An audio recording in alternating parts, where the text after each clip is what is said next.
faith, full acknowledgement in trusting what you are hearing.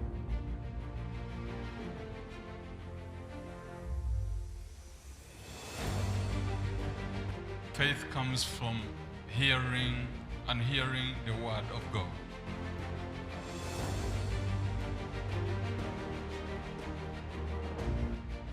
Accepting Christ Jesus is following a clear way to heaven.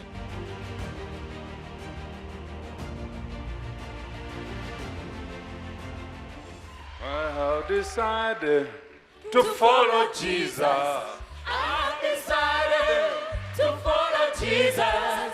I have decided to follow Jesus. Oh, no turning back, no turning back. I have decided to follow this way. I have decided to follow this way. I have decided to follow this way. Oh, no turning back, no turning back. I have decided to believe this way.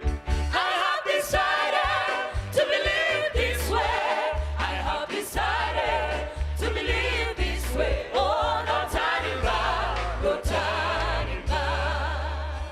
Father, thank you Kitaffe tukwebaza for we have decided to follow you kubanga tusazeewo okukugoberera upon all our situations ku mbeera zaffe zonna and solve our era situations ogonjoola obuzibu bwaffe in your way. mu ngeri yo. In Jesus we pray. Mu linnya lya Yesu tusabye. Say, I have decided today Gamba nti nsazeewo leero to solve my situation okugonjoola obuzibu bwange this way. mu ngeri eno, This way of Christ Jesus. engeri eno eya Kristo Yesu.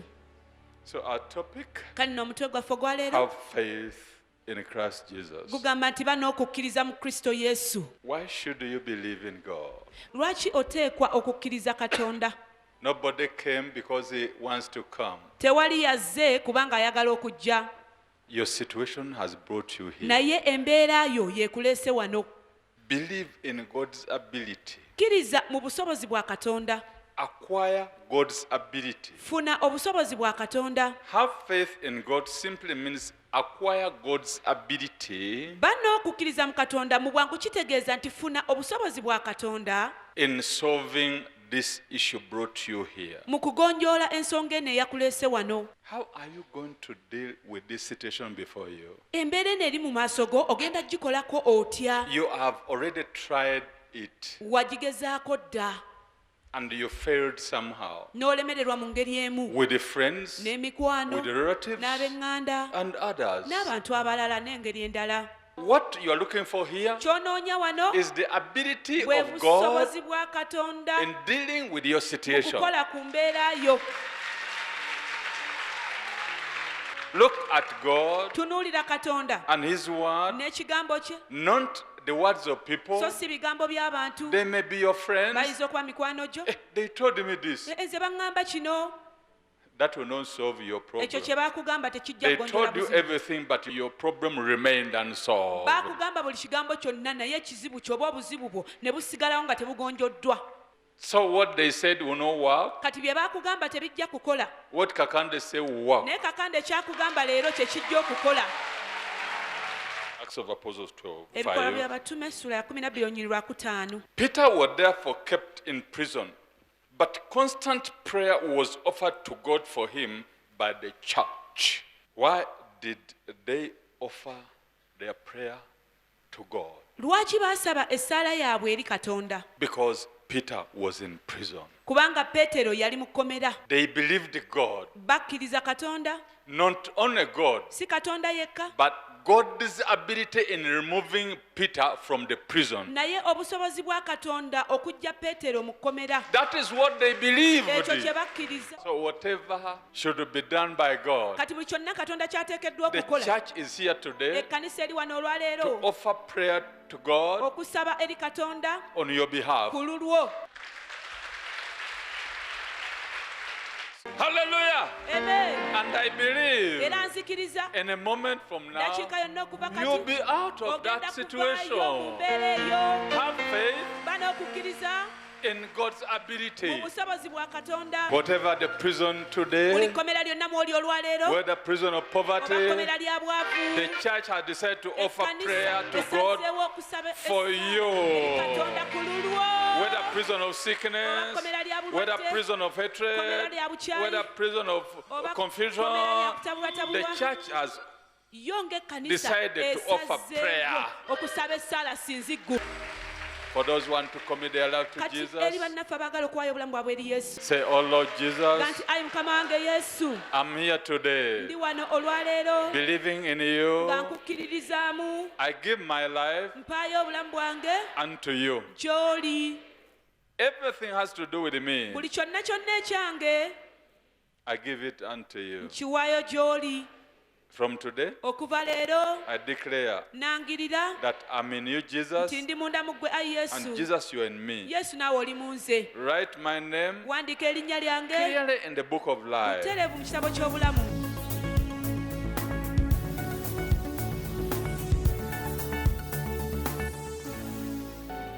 Praise the Lord Jesus Christ. Mukama waffe Yesu Kristo yeebazibwe. It is healing time for all those who have chosen to follow Christ Jesus, Kiseera kya kuwonyezebwa eri abo bonna abasazeewo okugoberera Yesu. for him to cross them over from the prison of sickness and disease. Yabasomesa okuva mu kkomera ery'obulwadde n'endwadde.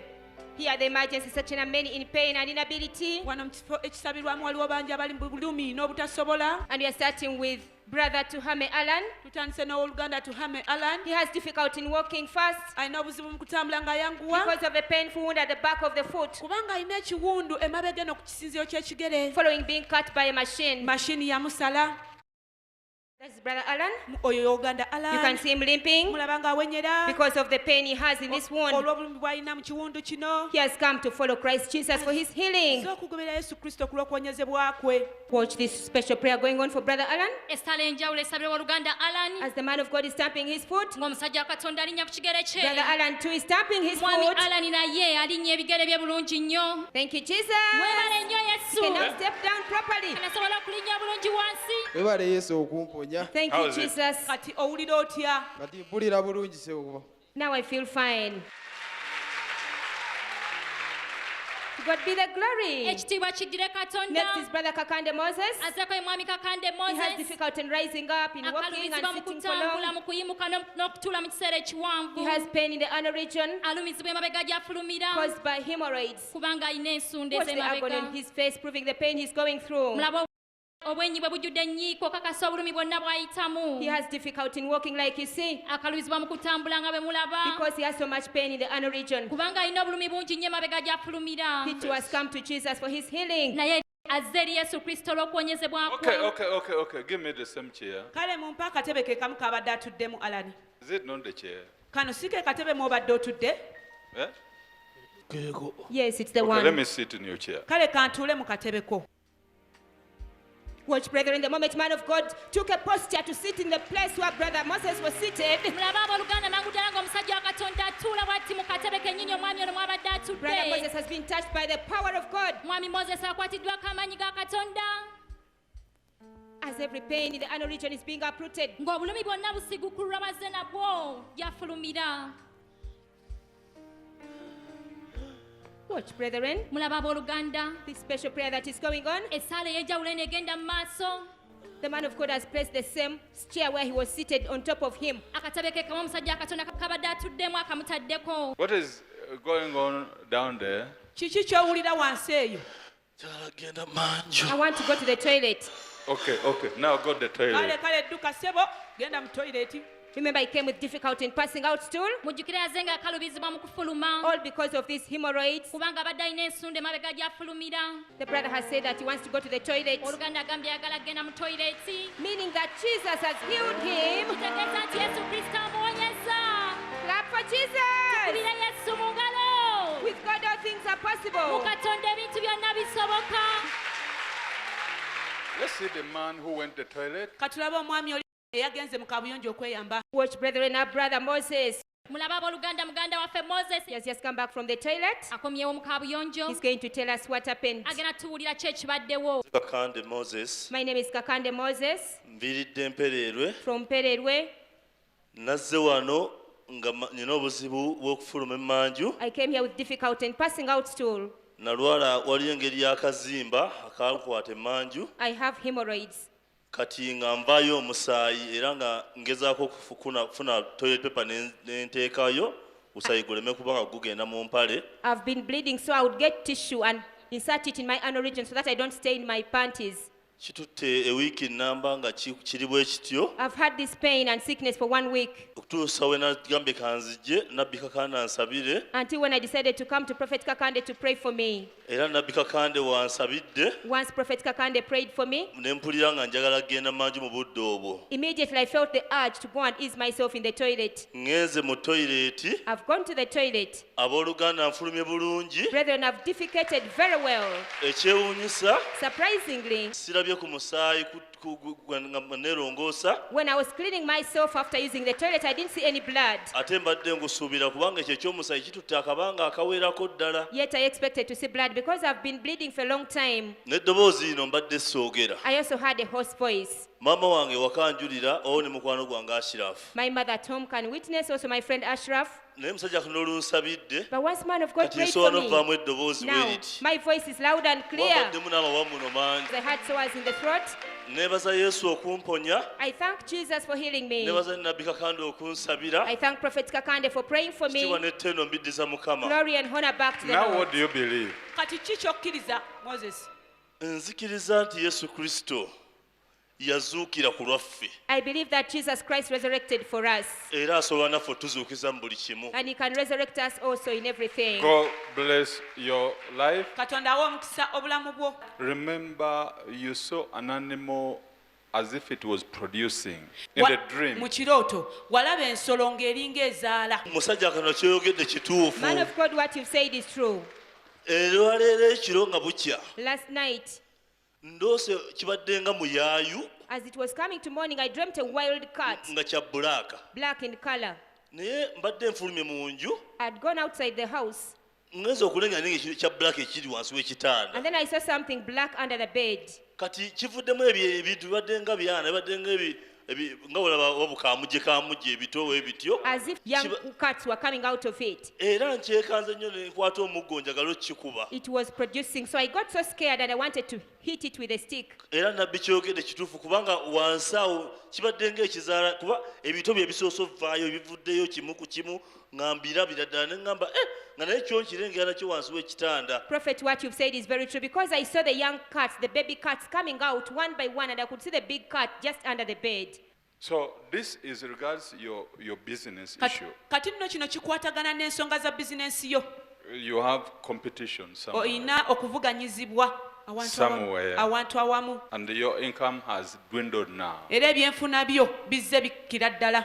Ekyo kituufu omusajja wa Katonda. That is true, man of Kubanga God. nze emirimu gyange ndi property master ndiringa mu real estates. I deal in But you real have a estate. tall, you call him tall guy. naye olina omuvubuka ono muyita tall guy Omuwanvu. omuwanvu Is your competitor. akuvuganya. Musajja wa Katonda kyoyogedde kituufu. Man of God, what you've said is true. Omwami oyo omwami muwanvu He's a tall guy. era waliwo n'omulimu ogumu gwe gwatugatta ne tugukolako ffenna. There's one job which we did together, Oke tegwavaamu ssente though it didn't yield money. naye oluvannyuma But later on, nasinkanako naye era ku mulimu gwe gumu awo I met him again in the same job. ng'ayina omwami balina ebintu bakola balinyookeza bamansula era nawulira nga mu butuufu sisanidde kuyimirirawo. Nali nze musinkana naye navaawo nenyimira ewalako They were smoking certain things like witchcraft and they were sprinkling it everywhere. They were ng'alina with a omwami certain bakutte gentleman. bino ebikoola ebibeera ku gundi ze basimba by'empaanyi ebyo nga bayoola mu bugundi bayiwa nga bakutte n'akasigiri k'omuliro. They had a charcoal Eddogo stove. nga balyetolooza ku sayiti eyo kwe twali era esayiti yemu gye twakolako naye era omulimu gwavaako ssente gwavaako emitwalo gyalinga 2 gyokka. They had a charcoal stove and they were burning witchcraft and they were spreading it all over the boundaries of that same land So upon this is which we the had a issue deal. now. kati nno eno y'ensonga ssebo. And this is why immediately in the evening you dreamed that you were about to fall into a long ditch. era amangu ddala ng'ebyo bimaze okubaawo y'ensonga lwaki akawungeezi ate waloota ng'olaba wali onaatera okugwa mu mwala. Musajja Katonda kyeyogedde kituufu Man of God, what you've said is true. bwe twava ku poloti awo From that plot of land, nga mmaze okulaba oli omwami nga bakola ebintu ebyo after seeing that man performing witchcraft, nafuna ekirooto I got a dream. nga nali ntambula mu miti gya kalitunsi kibira In the dream, I saw myself walking in an eucalyptus forest. neeraba nga waliwo engeri y'omwala naye ng'olina okuba w'oyita waliwo akakubokubo ebbali w'olina oyita And I saw myself as if I was walking alongside a long ditch and there was a small path at the side. naye nga waseerera But it was so slippery. era nga ndi mweraliikirivu nnyo nga ndaba ngenda kugwa mu kiwonko ekyo I was so scared. I thought I was about to fall into that long ditch. kyeyogedde kituufu musajja wa katonda ekyoto ekyo nakifuna ku Therefore, olwo man of God, what you've said is very true. I got So that this is dream. the issue now. kati nno eno y'ensonga ssebo And this is how you have acquired a certain anger era eno y'engeri gy'ofunyemu obusungu to obutategerekeka yourself, even to others. eri obulamu bwo n'eri banno. kituufu omusajja wa katonda kyoyogedde Very true, man of God. mu butuufu obusungu bwo mbufuna I have so much anger. It So comes. out all of this anger is an attack to your life. kati obusungu buno bwonna bulumbaganyi eri obulamu bwo. It is not to say you are angry. si ggwe nti oli munyiivu nti No, oba olina no. It is an attack on your life. bulumbaganyi ku bulamu bwo. Rise up. situka ssebo Don't worry. Problem. Hey! buzibu fuluma. Father, thank you. kitaffe tukwebaza For the issue has been solved. kubanga ensonga egonjooleddwa In Jesus' holy mu name. linnya ettukuvu erya yesu.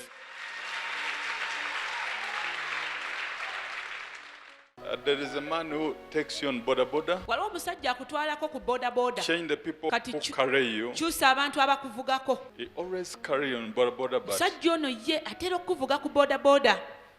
I'm sorry to say all this. naye nnyo olw'okwogera bino byonna But there is an issue. naye waliwo ensonga. musajja wa katonda kyoyogedde kituufu Man of God, what you've said is true. waali omwami atera okunvuga There's that man who normally Can you rides me. change? Can you change? oyinza okukyusa boodabooda Because there are some issues. kubanga waliwo ensonga ezimu. I don't want you to be trapped. saagala otegebwe. Go, your business will be okay. genda bizinesi ejja kuba bulungi. I have prayed for you. nkusabidde. You are supposed to avoid this cooking woman. She's called Nam. oteekeddwa okwewala omukazi ono omufumbi w'emmere ayitibwa naamu. Your business will go. bizinesi ye will ejja grow. kuyitimuka ejja kukula And people are wondering era abantu beewuunya why this man is so prospering. ye lwaki omusajja ono akulaakulana nnyo. So the envy is too much. kati obujja bungi nnyo. Don't worry. tobyeraliikirira. I'll give you a bottle of water. ŋŋenda kuwa amazzi ag'omukisa. Let's go with this blessed amazzi water. gano ag'omukisa bujja otambula nago. You get small. funako butono n'onaabako mu Small. feesi butono n'onaabako mu feesi.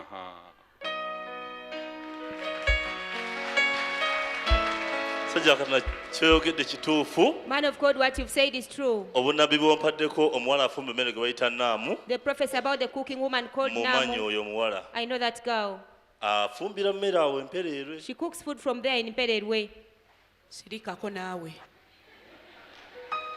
So this Muslim property kati ebintu bino ebyona omusiraamu is a plot for the Muslim. waliwo puloti y'omusiraamu You are going to get a lot of money. ogenda gifunamu ssente nnyingi nnyo.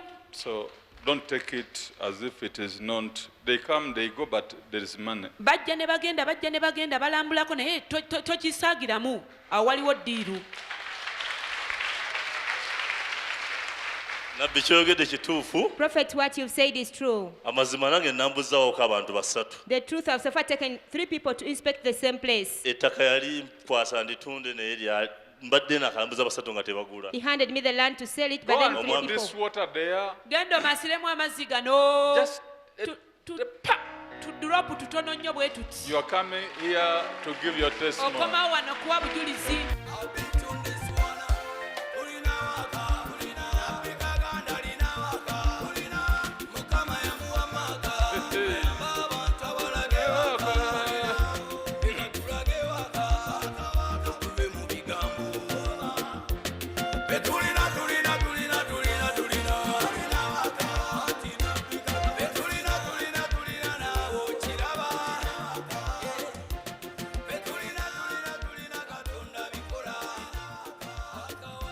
Next is Brother Ayebare Joshua. azzeko ewooluganda yebale He joshua cannot walk without support of this walking stick because of severe pain in the lower back. tasobola kutambula takoseza mugo guno gw'abalema kubanga alina obulumi bungi nnyo mu mugongo And the pain is radiating down to both legs. obulumi bugendera ddala mpaka wansi mu magulu gombi Watch the agony. mulabe He ennyiike can hardly move the feet tasobola kuseetula bigere bulungi because the pain is so sharp right from the back up to down in the kubanga obulumi legs. alina bungi nnyo okuva mu mugongo mpaka mu magulu Watch the wansi touch of God's power. In the mighty name of Jesus. linnya ly'emanyira Come on. fuluma gwe sitaani Come on. sitaani fuluma muveemu Rise up. situka ate Rise up. situka mangu Go. situka ogende situka ogende tambula Hallelujah!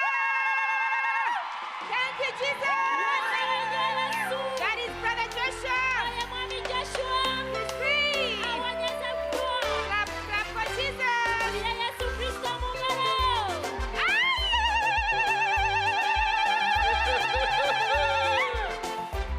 Jesus has done it. yesu kristo akikoze Engalo, engalo. abasinagoka mazima kale njagala tusiime kuba yesu akoze bingi byamagero njagala tumulage ekiro kinatuwa tusiima yesu ayibale kumpona I thank Jesus for healing badde me. ntasobola kutambula I couldn't walk. nsobola kutambula Now I can walk. badde ntasobola kusitula okugulu I couldn't raise my leg like this. Give your life to Jesus. To God be the glory. ekitiibwa kigire katonda Next is ASP, Mr. Barije Moses. azzeeko asp mwami balije He moses cannot rise up without support. tasobola kusituka nga tawaniriddwa He has severe pain in the lower back, alina obulumi bungi nnyo mu mugongo ogwa wansinsi all caused by muscle spasms. Remember, the healer's name is Jesus Christ. mujjukira amannya g'omwonya yesu kristo You can walk now. kati osobola okutambula Thank you, Jesus. webale nnyo yesu Webale nnyo Yesu. Thank you so much. Webale Yesu okumponya. Thank you, Jesus. webale nnyo yesu Next is Private Adong Michael. azzeeko private adong He michael cannot walk for long. tasobola kutambula He has kumala severe kiseera pain in the kiwanvu right side of the back. alina obulumi bungi nnyo ku ludda lwe olwa ddyo olw'omugongo gwe All following prolapse of the intervertebral discs. kubanga amagumba gaayawukana Watch this special prayer that is going on for him. mulabe essaala enjawulo eneemusabirwa As the Lord Jesus uproots all the pain, nga mukama waffe yesu kristo asigukulula obulumi bwonna that's the touch of God's power upon him. kwatiddwako amaanyi ga katonda Yeah. wonyezebwa Rise up situka sebo for your free. kubanga oli wa ddembe Rise up. situka That's Private Michael. oyo private michael Declared free in the name of Jesus. alagiriddwa nti waddembe mu linnya lya yesu Time to walk. ekiseera atambule Time to march. Yes. Checho. Yes. Checho. Thank you, Jesus, for healing me. Webale nnyo Yesu Thank you, olw'okumponya. Jesus. Webale nnyo Yesu. Thank you. Webale Yesu. Oh. Engalo, engalo, Hallelujah. engalo za Yesu. clap your hands for jesus christ To God be the glory. ekitiibwa kiddire katonda Next is Lady Namugwanya Christine. azzeeko emikyala namugwanya This is christine the lady with severe pain in the back for which the doctors gave her this lumbar corset for support. ye mukyala azze n'obulumi bungi nnyo mu mugongo gwe abasawo bamuwa ekikoba akikozesa okumuwanirira All this resulting from lumbar spondylosis kubanga yalwala amagumba ag'omugongo with prolapse of the discs. You can see the difficulty she has in walking. mulaba obuzibu bw'ayitamu ng'atambula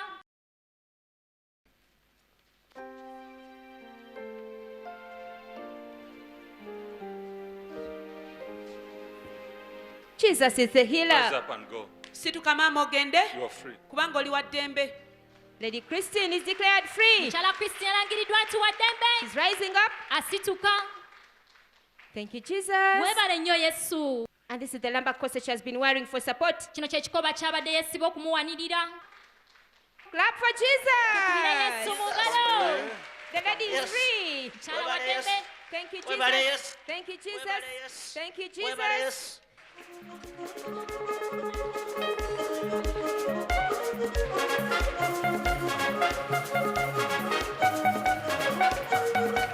olwaleero nsaba mugagga sisaba mwavu majanja konko najjita ekintu tukigule lwaki ate njagala sente nempita ebbali sigasa erikwa mu kigere ng'omuwonya Engalo, engalo, engalo, engalo, engalo, engalo. clap your hands ba yesu kabaka ensawo yonnena God be the glory. ekitiibwa kiddire katonda Next is Lady Narwada Justine. azzeeko ye mukyala nalwadda With justin difficulty in walking and bending due to pain in the akalumizibwa lower mu back. kutambula ne mu kutama kubanga alina obulumi bungi nnyo mu mugongo gwa Watch, wansinsi brethren, the posture and the movement. mulaba buluganda engeri She gy'atambulamu cannot stand upright. All this pain was caused by straightening of the lumbar spine. buno bonna obulumi abulina kubanga amagumba g'omugongo gakanyala. That is Lady Justine, Oyo ye mukyala Justin. walking alongside the man of God. Tambula muno omusajja wa Katonda. Thank you, Jesus. Mwebale nnyo Yesu. Thank you, Jesus. Jasi owulira otya? obulumi bugenze. The pain is gone. Jasi wulira? Remember that you dreamed that the wind Nejjukira waloota nga embuyaga blowing towards you ekunta ng'ekwolekedde, empewo yali y'amaanyi.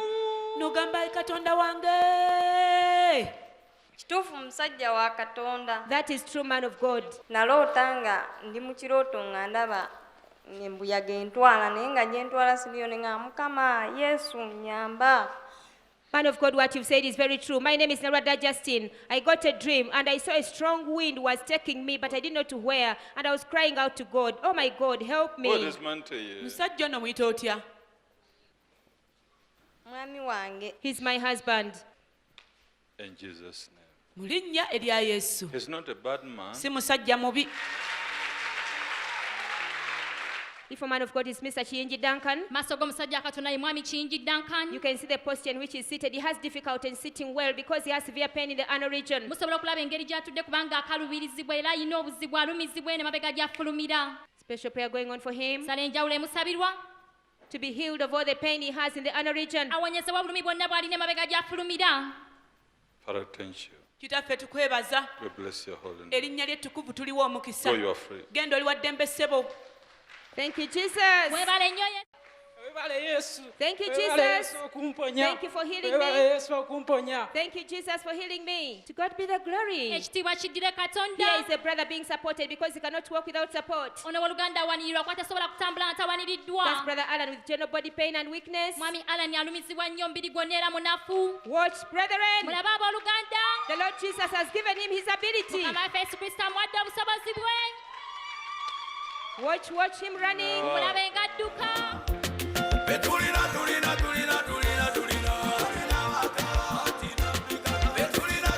Thank you. Mwebale nnyo. And next is Brother Morris, who has difficulty in rising up and in walking fast. Azzeko oluganda Morris tasobola kutambula bulungi wadde n'okuyimirira. He has general body weakness and pain caused by malaria. Omubiri gwonna gumuluma era munafu kubanga yalwala omusujja gw'ensiri.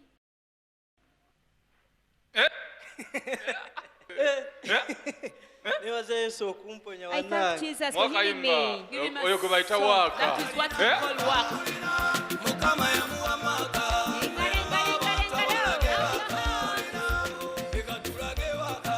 Soko gonde. Next is Pastor Ashaba Init. Azzeko ye musumba Shaba Inid. She has painful swellings under the right armpit. Alina obulumi bungi nnyo n'ebizimba mu nkwawa ye. You can clearly see them, brethren. Musobola okulaba ebizimba abooluganda. They are so painful and she has difficulty in using this right arm. Bimuluma nnyo era tasobola kukozesa mukono guno ogwa ddyo. All for a period of 1 week. Byonna okumala wiiki emu. By the She's- blood of Jesus. N'omusaayi gwa Yesu. Watch the touch of God's power upon her life. Mulabe ng'akwatidde akamanyi ga Katonda. As every sickness is being uprooted. Nga buli bulwadde bwonna busigukululwa. See the reaction in the hand that has been affected by the sickness. Mulabe okukwatibwako kw'omukono guno ogubadde gulina obulwadde. Thank you, Jesus. Weebale nnyo Yesu. Thank you, Holy Spirit. Weebale nnyo Mwoyo Mutukuvu. Rise up, Situka nnyabo for you are free. kubanga oli wa ddembe. Thank you, Jesus. Weebale nnyo Yesu. That's Pastor Enid rising up to her freedom. Oyo musumba Inidi asituka. Thank you, Jesus. Weebale nnyo She Yesu. can swing the arms. Asobola okukuba emikono gye. Yesu webale kumponya. Thank you, Jesus, for healing me. Mpulira bulungi. Now I feel You feel fine. the pain anymore? Okyawuliramu obulumi bwonna. Siwulira kuba mbadde sisobola kukola bwe nti kati nsobola okukikola. No more pain. Before I could not swing my arm like this. Mwakayimba. Clap for Jesus the healer. Kubira Yesu Kristo mu ngalo muwonna. abalwadde basukali bawona tebabakebera nga tebalina laba yalina ensimbu bambi naye kati yawona akawaka ewulira kidongo bakikuba anyiga mukama katonda yabikola nabbi kagande yasabye Nebaza Yesu okumponya. I thank Jesus for healing me. Banaze wano ng'omukono gunduma n'asuze seebase. I came with severe pain in my arm. I had a sleepless night. nsabye biganye I said I've prayed and things have ngamba failed. olwaleero I said kamale today, kagenda wakakande. Let me just go to Kakande. omukirwalange kyagamba n'amazima what the man of God has said is true, kundire ninshasha munonga because I had severe pain through the night. natandika amale kwijo I wakakandi said, let me just go to Kakande, anshabire that he prays for me. So according to you, Kati okusinziira ku ggwe, who has healed you? ani akuwonyezza? yesu kristo amponyeza Jesus Christ has What healed name me. have you had Kakande mentioned? Linnya ki ly'owulidde Kakande ng'ayita oba ng'ayogera? omusajja wa katonda mpulidde ng'ayita yesu I heard the man of God calling the It's the name same Jesus Jesus. you call. Ye Yesu y'omu naawe gw'oyita. y'omu nanye nigo nukweta It's the same Jesus I call. So when you are there, Kati bw'oba ng'oli eyo, get to know that God made them all, kitegeere nti Katonda ye yabatonda bonna, the short abampi and the tall. n'abawanvu. God made them all. Katonda ye yabatonda bonna. So the short help the tall, Kati omumpi ayamba ku muwanvu, and the tall help the short. n'omuwanvu n'ayamba ku mumpi. What the short man has not seen, Omusajja omumpi ono kyabatalabye. because the tall man is in this range, Naye kubanga ate omusajja ono omuwanvu ali ku height eno, he will see it and tell the short man. ajja kukiraba akitegeeza omusajja ono omumpi. And the short man will see what is in this range Ate n'omumpi ono alabe ekiri mu height ye, and tell it to the tall man. akitegeeza omusajja ono Hey, omuwanvu. you missed to see this. Yii munnaye wasubiddwa okulaba And the kino. tall man, hey, you missed to see N'omuwanvu that. ng'agamba omumpi naye wasubiddwa okulaba kiri. What the short man cannot see, Omusajja ono omumpi kyatasobola kulaba. so the tall man will use his hand and say, Kati omusajja ono omuwanvu ajja kukozesa omukono gwa musitulamu gw'owaayo erengerako eri. so you were supposed to come here Wabadde oteekwa okujja wano because of these heights. olwa heights zino. You were a little bit worried on what to do, your pastorship and your income. Naye weeraliikiriramuuko ku ki ekyokukola ku buweereza bwo n'ebyenfuna byo. omusajja wa katonda akyayogera kituufu What the man of God has said is true. mbadde neeraliikiramu ku buweereza bwange I've been worried about my nga ndaba ministry, siina ssente nga bwe naatandika seeing I don't have money to start. nga ndaba nawe ntandikira sirabayo naye ng'ate nga nyina okubeera nga ntandika naye nga mpulira neeraliikirira nga kituufu omusajja wa katonda kyoyegedde I could not see the starting point yet. I'm supposed to start, so I've been so worried. Man of God, what you've said is true. So you diverted and say, let me do a certain business. Kati n'okyusa muno gakambeko bizinesi gye nkola. At least it will help me as I'm doing my pastorship. Waakiri ejja kunnyambangako nga bwe nkola obusumba bwange. omusajja wa katonda akyoyogera kituufu Man of God, what you've said is true. kati nyina mukwano gwange atwala abaana ebweru I've got a friend of mine who takes people kati bwe abroad. nalaba nga siina sente siina kye naatandika n'obuweereza When I saw that I had no money to start the nensawo ministry, nentandika kukolagana ne tukola wamu I decided to work with this friend of naye mine. ng'ate ne bwe tukola ate olusi tansasula But even when we work together, kati sometimes the nembeera friend nga doesn't pay me. neeraliikirira ne ngamba kati ngenda kukola So I ntya was so worried. I said, what shall I do? ngamba ate nyina okuweereza Yet I have to do the naye ministry ng'ate work. ndaba siina sente siina nga bwe naatandika okukola But I don't obuweereza have the bwange money. I don't see how to run the ministry. Trust God. Weesige Katonda. Just trust Him. Gwe mwesige bwesizi. He will now open a way for you. Kati ajja kukuggulirawo ekkubo. But you dream that you are touching in things which were not good. Naye ate waloota ng'olaba okukwata mu bintu ebitali birungi. As if they are rotten. Nga biringa ebivundu n'ebyenyinyala. And say, "Eh, God, something fell on you like Ate that. waliwo ekintu ekyakugwa ku kibegabega bw'oti ne weekandeera.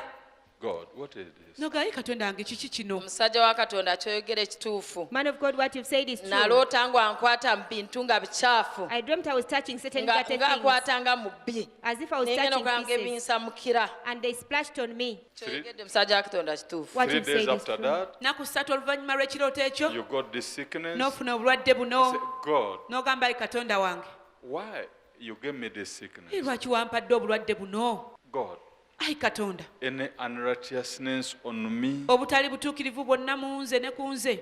Father, Kitange, help me. nyamba buyambi. You know about this marriage issue. Ensonga zino ez'obufumbo ozimanyi, They have been a burden to me. zibadde mugugu gye ndi. God, what can I do? Naye Katonda wange nkole ntya? Was it me who was wrong or the man? Nze nali omusobya oba omusajja ono? omukitwalaga ebyogamba byonna n'amazima n'atangaala okuleba ngu wangambira ekigambo nk'eki Man of God, everything you've said is true, and I'm very surprised to see that you're telling me such words ekyomushiija concerning the man. n'ekyobulwire mbye ninyebuuza mukama hona n'enki ekinaakozera omumisho gaawe kanishabira abantu bakakira bakanako n'omubuza ngu bishiwo kabaki ngira ngo hona nyowe ubwo burwire nyine kinshobize nkozire ndukwebuze buzo byinji nkoko mushija waranga wagamba na necho bushwere nacyo ndukwebuza ndikugira ngo hona mukama kantari mukazi mubi kantari ki nyowe nice kinakozire ninye mushobya nkoko mushija wagamba biwagamba byona n'amazima.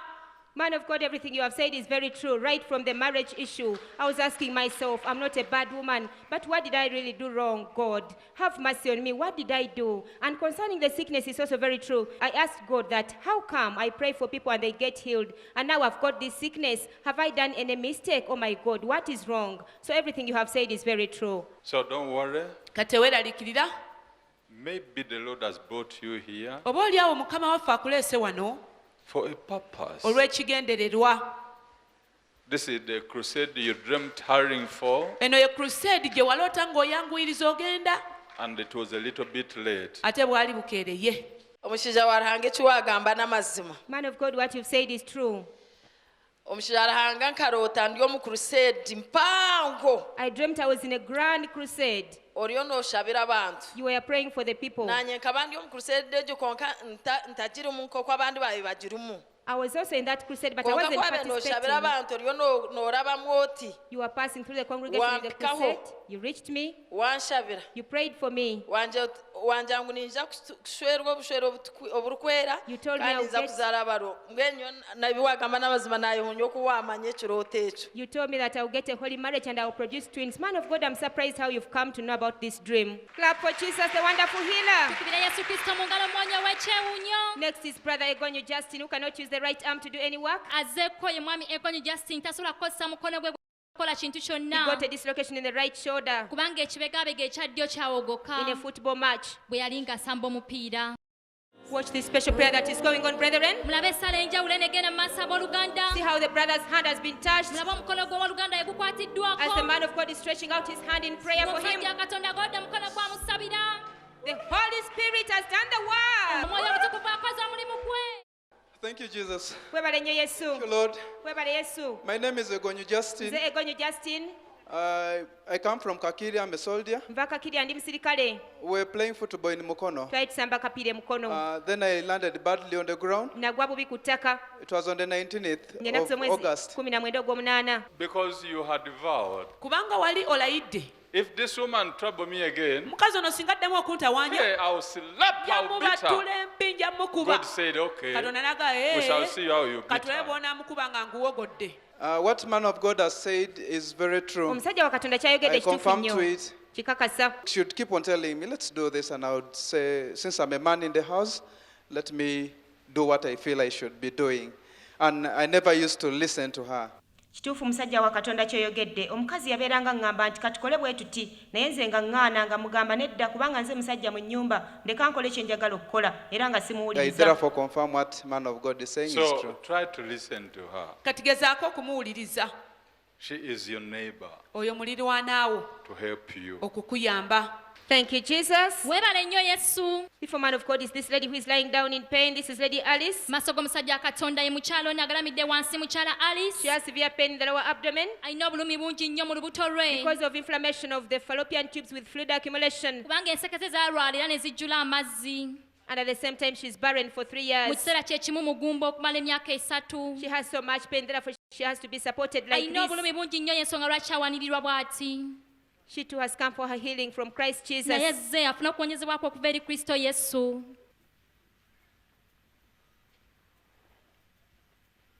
Watch, brethren. mulabe abooluganda. The man of God is using the attendant musajja katonda akozesa ono eyamuleese as a point of contact to transfer healing to the abdomen of Lady Alice. ng'akabonero akatwala okuwonyezebwa eri olubuto lwa mukyala alice. Watch now, Lady Alice is standing upright. kati mukyala alice yeegolola. She's stretching out. yeegolola. Watch, Why brethren. mulabe crying? abooluganda. okabira kinnyabo.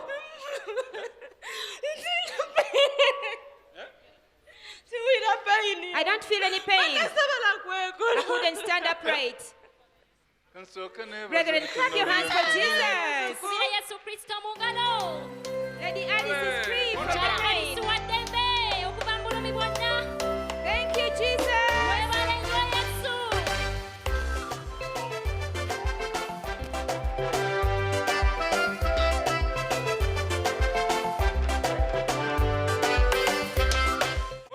Muyite, omusajja ono muyita otya? eh? Tata wange. He's my father. But you are arrogant, disobedient girl. naye oli muwala wamputtu towuliriza. Kituufu. That's true. Kituufu. Very Why are you true. wondering? lwaki weewuunya ate? Mbadde simanyi ng'okimanyi. Ndi wampu. Obadde tomanyi nti nkimanyi. I didn't know. I didn't know And that you they knew it. warned you about that man, ate baakulabula ku musajja oyo and you just went. n'ogenda bugenzi Disobedient girl. ng'omuwala Come on! fuluma Hey! muveemu.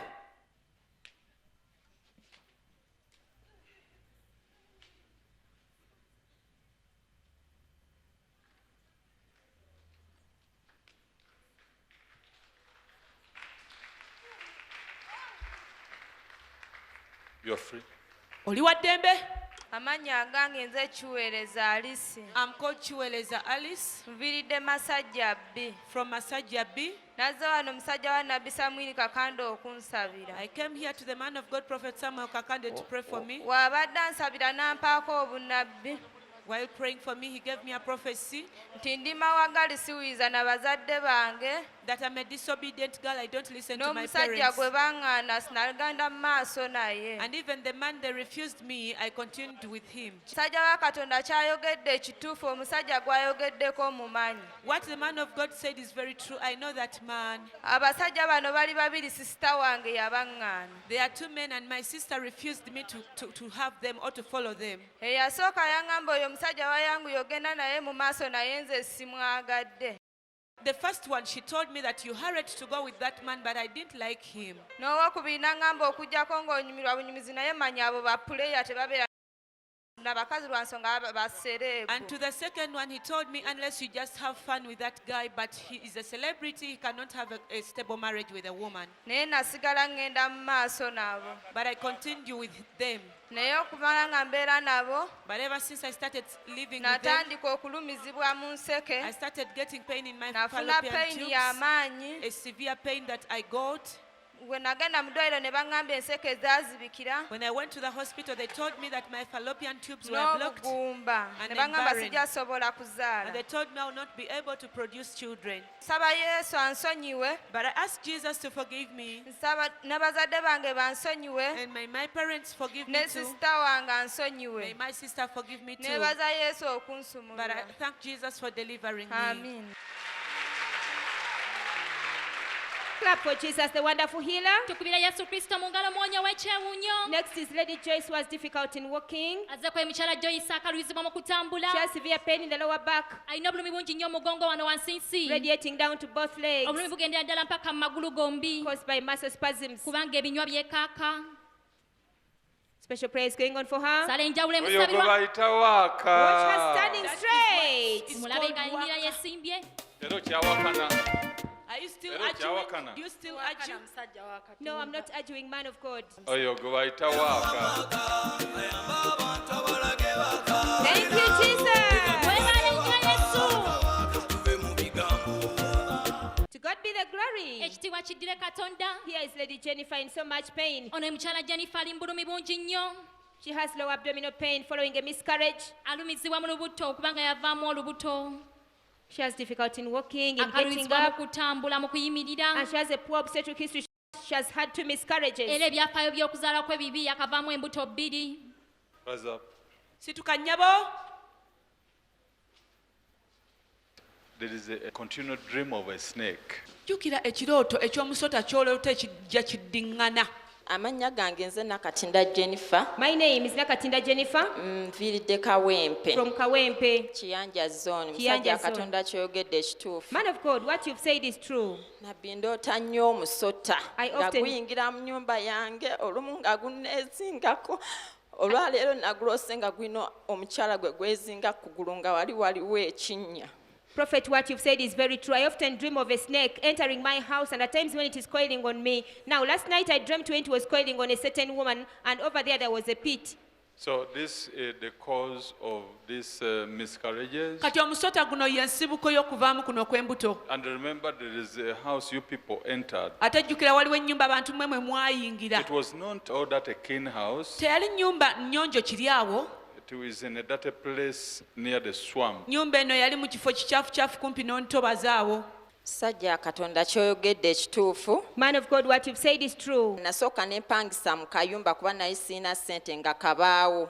At first I rented out a wooden structure because I didn't have money. Kati nenvaamu kati ennyumba ne wabaawo abagisengukamu ne ngiyingiramu nga sasudde ssente.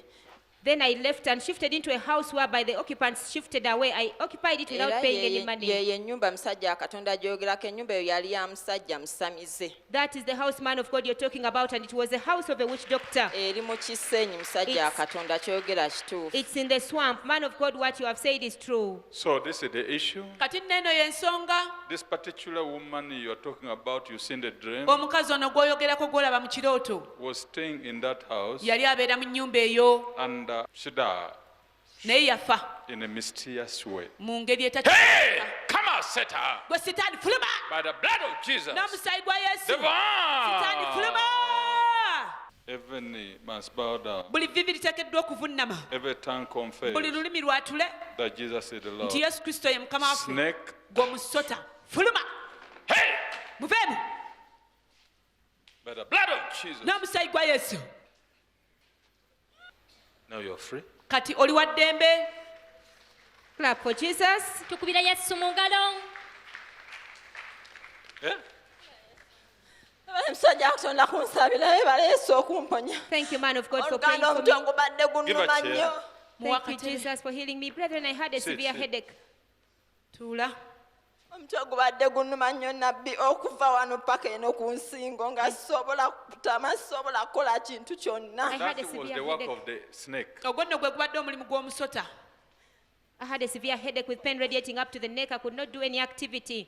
What happened between you and this Mr. Wamala? kiki ekyabaawo wakati wo n'omwami ono omwami wamala It is not today. si kyaleero luno.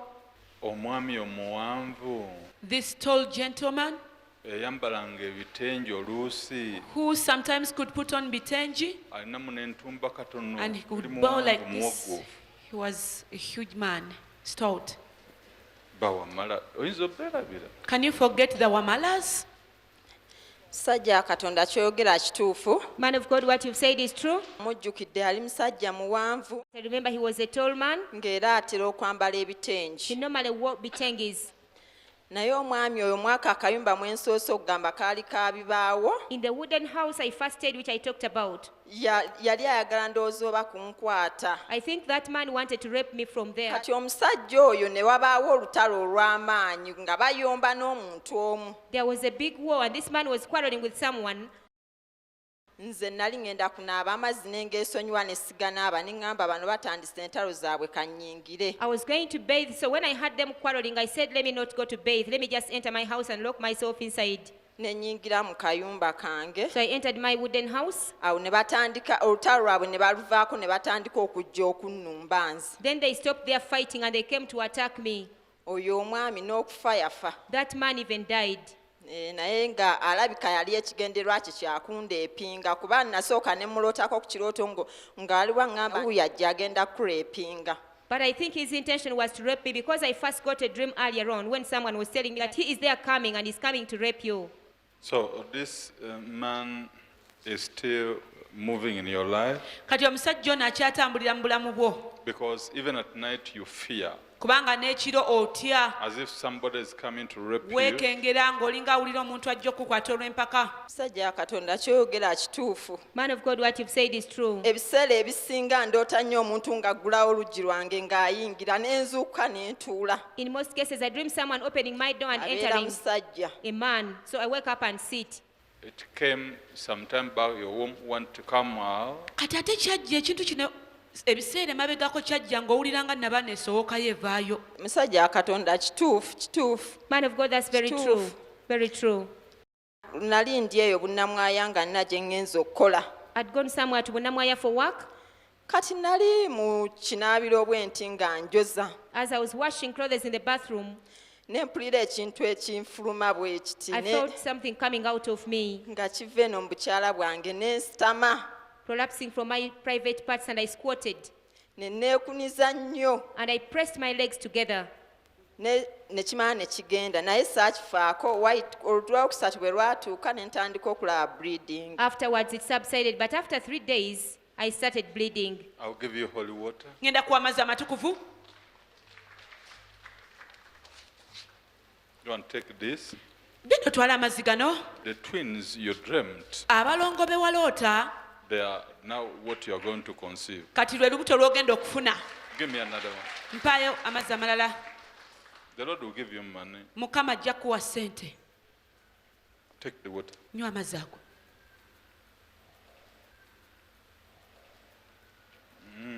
Islam, Islam is risen from the dead.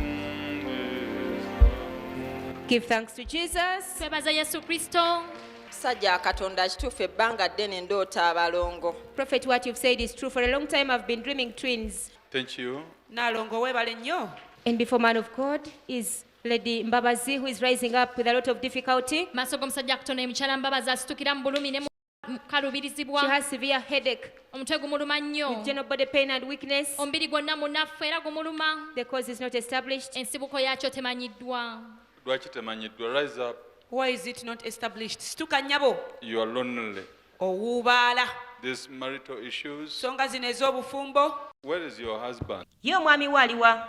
Ali Gulu. He's in Gulu. So he's not with you. Kati tali No, naawe. ali ku ndiri yafuna stroke. He suffered a stroke, so he's bedridden in hospital. You are thinking too much of Kati him. nakino omulowoozaako nnyo. And ask yourself what will become of your future. Era weebuuza ebiseera byo eby'omu maaso binaaba bitya. So this is the weakness you have. Kati buno bwe bunafu Katonda bw'olina. kyogedde Sometimes you kituufu cannot amanya. even eat. Biseera ebimu tosobola na kulya. This has caused you headache. You don't Chikuletedde. take water. Go and take water. Okulumwa omutwe. Thank you, Jesus. weebale nnyo yesu. Next is Mr. Maweje Richard. azzeeko mwami mawejje richard. He cannot do any heavy work. tasobola kukola mirimu He gy'amaanyi. has all No, these this is painful. land issue. Zino nsonga za ttaka ssebo Give him mic. ng'omuzindaalo obutereevu. Amannya gange nze Mawejje Richard. My name is Maweje Richard Nviiridde mu Kirokole. from Chirokole. Musajja wa Katonda ky'oyogedde kituufu. Man of Waliwo God, what ettaka you said is true. ly'entunda. There is land I'm selling. So that is the issue. Abaguzi musajja wa Katonda nabadde mbafunye nga tubafunye We had got the buyers, naye jjo nga twakava bannannyini ettaka ku lw'Entebe but yesterday after seeing the landowners in Entebbe Road, ku makya mba nkeera okukola ssaawa 9 n'ekitundu ogw'ekiro at 3:30 a.m. when I woke up to go and work, abatemu ne bajja n'ennyondo n'amajambiya. No. thugs came with With the pangas. group, with the group, you have this boy. Mu gurupu olinamu omulenzi afaanana ng'ono. Mwali musajja wa Katonda. He is there, man of God. He knew that money has come. Yakitegedde nti ssente ziyingiddewo. He the one who organized that they bring those Kati ye yakoze robbers to come and kill you. ye yakoze omupango ogwo abatemu bajje bakutemule bakutte.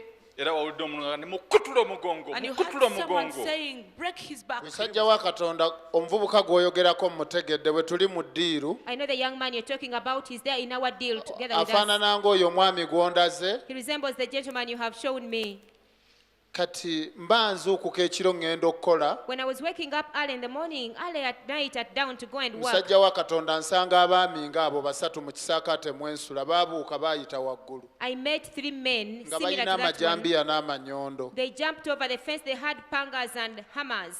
Era ebyo ebigambo nabiwulira ng'omu ali waggulu amugamba omukutudde nti simanyi bulungi naye alabika mukutudde bandeka mu kitaba kya musaayi. I had Abalwanyisa ne bannemerera. I heard those words being spoken. The other one was asking him that, have you broken his back? And he said, I don't know, but we have done a good job on him because Era they omu left me in a yayogera pool nti of mukutula blood. omugongo. One spoke out and said, break his back. It is God who helped you Katonda ye yakuyamba ssebo. because the child cried somewhere Omwana alina we yakaabira awantu awamu. and then they realized that people have walked up to attack Ne them. bakitegeera bo nti abantu bazuukusa okujja obbalumba. You said, Jesus! Kubanga wakoowoola My Yesu. Jesus! N'ogamba Yesu wange. God didn't want to break you. Katonda teyayagala bakumenye. Musajja wa Katonda ky'oyogedde bwe kyali nayita Yesu. Man of God, what Ne you wabaawo say is true. ayogera mu muzigo ogumu n'aleekaana. Omubbi omu n'abuuka n'agwayo. N'ensigaza babiri. Man of God, what you've said is very true. I called out the name Jesus, and then I heard someone speaking from the next room, And then one thief jumped over But the fence. you were nearly killing the one. Omu wali omusse. namukwata nali musse Yes, man of God, omulala what- nankwatisa magalo ne mutta Man of God, what you say is teba very kuba true. magalo nali munywezezza I held one thief tight. I almost killed him, but one held me with a pair of pliers here. Because you first hold him like this. Kubanga wasooka mukwata mulago bw'oti. musajja wa Yes. katonda kyoyogedde kituufu That is And then true. you grabbed his manhood. N'olyoka okwata obusajja bwe Then he cried as if he's a woman. n'akaaba ng'omukazi. bwe kiri musajja wa And he will katonda never go to Nakivubo again. Kati ate oyo talidda Nakivubo. He will never go to stadium again. Talidda mu kisaawe wa kya. katonda era bwe kiri namukwata naye nga siina nnyamba It's true, man of God. I held him like that, but I had no one to help me. You finish him, you will never go to Kwolwo Nakivubo again. wamumaliriza talidda Nakivubo. Rise up and go, you're free. Kale situka ssebo ogenda oli wa ddembe. Clap for Jesus for setting Brother Richard free. Bira Yesu Kristo mu ngalo okusumula mu Don't worry, Richard there's no problem. Teweeraliikira ssebo tewakyali buzibu God bwonna. saved you. Katonda yakulokola. Will you walk? Go. Gwe tambula tokyalina This issue buzibu. is finished. Eno ensonga ewedde. Clap for Jesus, the problem solver. Bira Yesu Kristo mu ngalo mugonjozi. webale nnyo yesu okuntaasa Thank you, Jesus, for saving me. Oh, these are pregnant ladies before the man of God, bano bonna bakyala abali embuto abali maaso g'omusajja wa katonda receiving a prayer for their healing. bafuna essaala olw'okuwonyezebwa kwabwe. This lady is 9 months pregnant with a transverse lie. ono omukyala ali lubuto lwa myezi 9 naye omwana yeekiise mu lubuto. And Lady Namatovu, ne mukyala namatovu they are all being prayed for. bonna basabirwa. Also Lady Immaculate ne mukyala immaculate and Lady Caroline with a twin pregnancy. mukyala caroline ali lubuto lwa balongo But she has so much pain in the left hip joint. naye alina Mark obulimu them. nnyo mu bunwe. Linnya ly'amannya lya Yesu. Be free in Jesus' name. Beera wa ddembe mu linnya erya Yesu. Don't worry, the problem is over. Teweeraliikirira obuzibu buweddewo.